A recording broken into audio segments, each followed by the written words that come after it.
In Southern California, young people are using social media from a very young age. This includes blogs, wikis, social networking and bookmarking sites, file sharing with photos and video, games with live chat, and many other kinds of online literacy.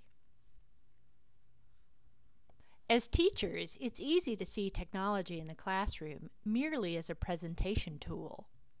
But we also need to develop teaching strategies for how technology is used outside the classroom in hands-on social media situations, particularly for the teaching of writing. SCIWRITER aims to connect the everyday social media practices of students in their online personal lives to the conventions of academic literacy valued by their teachers. This potential synergy between technology and written composition is powerful because social media could capitalize on many aspects of good writing pedagogy: seeing writing as a public act, fostering awareness about audiences and conventions, participating actively in knowledge networks, and thinking critically about writing as both process and product.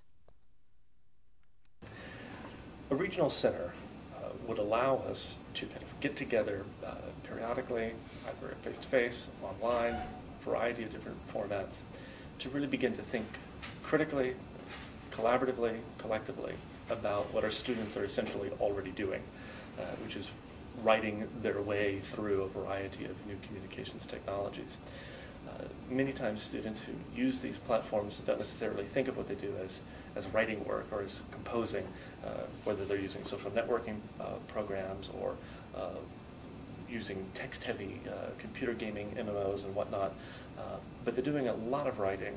And what a regional center would do is allow us to kind of, as pedagogues, as scholars, as researchers, as people invested in the teaching of writing or literacy development in general, it would allow us to kind of get together, talk about what we're seeing our students doing, talking about the variety of literacies that they're engaging in developing, and share information. But more importantly, it would allow us to educate each other about not only what we're seeing our students doing, but about our own experiments with this media and in thinking critically about it and the impact that it has on what we conceive of as literacy education, kind of critical literacy education. Sometimes we're going to be coming from very different class backgrounds. We're going to be serving very different student bodies across the socioeconomic spectra.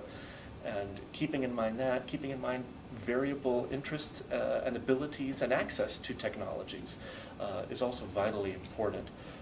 The diversity of technologies that exist and through which students are composing and writing and thinking is something that we need to pay more attention to. There's not a technology that needs to be mastered.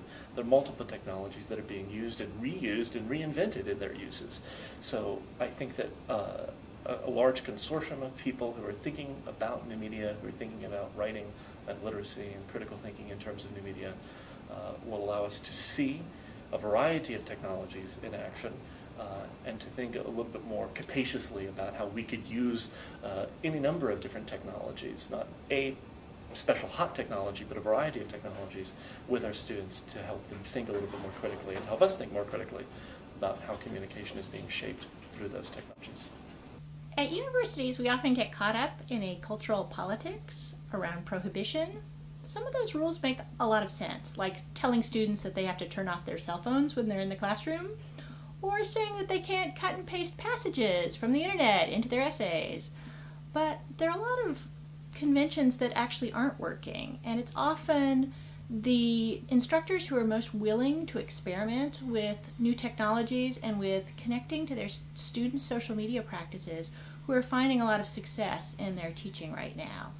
And students are getting more out of it as well because it's the writing outside the classroom and outside the formal learning situation that is often the writing that students value most. It's the writing that they see as most important to them in their identities as writers. So this is an opportunity to take advantage of writing that really matters to students.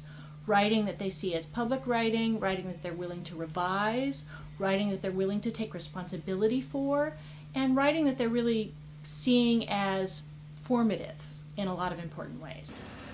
One of the great things about living in Southern California is that we've got more major research institutions in a very compact area than I can count.